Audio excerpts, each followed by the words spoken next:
Hey everyone, it's Jessie checking in from Val d'Isère. It's Monday morning here in resort, and you can really feel that shift as the French holidays kick off, with the first zone, Auvergne Rhône Alpes, now officially on break. We're starting to see more families arriving, more kids' ski groups heading out, and that classic half-term buzz beginning to build. That said, occupancy across the resort is sitting at around 79%, so for a holiday week it actually feels nicely balanced rather than overly packed. Looking back at last night here in town, it stayed dry throughout, with no precipitation recorded at all. Temperatures gradually fell through the evening, dropping from around -3 degrees Celsius early on to lows of about -8 degrees Celsius by the early hours of the morning. Winds remained very light overnight, generally just a few kilometres per hour, although there were occasional gentle gusts brushing 10 to 15 kilometres per hour. Overall, it was a calm, cold and stable night in the village. Around town today, we're starting the morning with a bit of cloud drifting through, and that mix of sun and cloud sticks around as we head into the afternoon.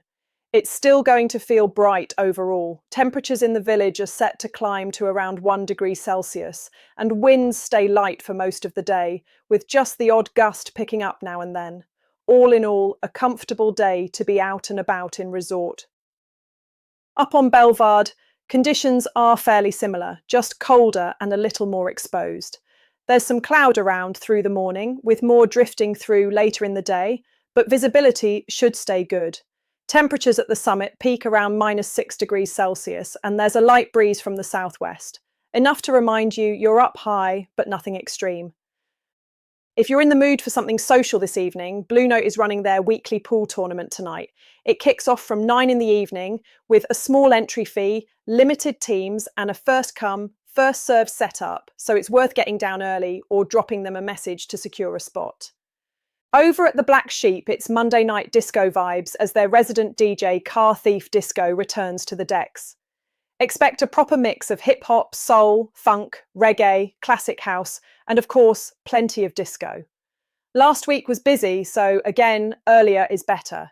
Music starts around 9 and rolls on until about 1 in the morning. And if skiing isn't the only thing on your to-do list, Evolution 2 are a great shout for mixing things up.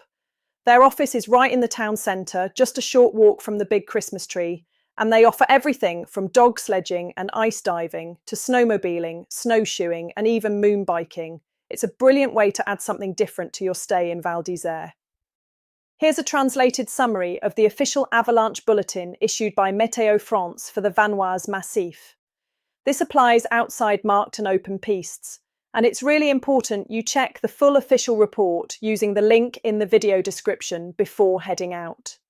For today, above 1,800 metres, the avalanche risk is marked. Below that, the risk is more limited. The main concern remains wind-affected snow, with powdery slabs still present near ridgelines. These slabs can be triggered by a skier, particularly on east, north and west-facing slopes, and fractures of around 20 to 40 centimetres are possible. Most avalanches are expected to be small to medium in size, but there is still the potential for larger avalanches in specific situations. A key aggravating factor is the presence of persistent weak layers buried deeper in the snowpack, especially above 1,800 metres and on colder aspects. These layers can react to the passage of a single skier, or be triggered by a smaller surface slide, leading to much larger avalanches. Warning signs to watch for include fresh wind-driven snow accumulations and audible whoomph sounds underfoot. Spontaneous avalanches are considered unlikely today, but that does not mean conditions are safe. Snow cover is currently a little below seasonal averages, although forecast snowfall later in the week should help improve coverage, particularly at higher altitude. Snow quality varies with aspect, with crusted snow at lower elevations and better powder higher up, especially away from the sun. Take your time, choose terrain carefully, and remember that today is a day for conservative decisions in the backcountry. If you're planning to explore the mountains this season, remember, off-piste skiing is dangerous. Always take a qualified guide and never go off-piste without a transceiver, shovel, and probe. And most importantly, know how to use them and practice regularly. That's it from me for this morning. If you're heading out, enjoy the day and take it steady. And as always, if you know about any events, somewhere with live music or great spots worth sharing, drop them in the comments and let everyone know. If you're finding our updates useful, a like and a subscribe to the Val d'Isère online YouTube channel really helps to support what we do and reach more people who love the resort. For further information, Piest reports, and events sponsored by Val d'Isère Tourism, please go to radiovaldisere.com, the local radio station with the most up-to-date information. Forecast information provided by medioblue.com, infoclimat.fr and meteofrance.fr. Conditions in the Alps can change quickly, so always check before heading out. Webcam pictures courtesy of the official Val d'Isère website valdisere.com.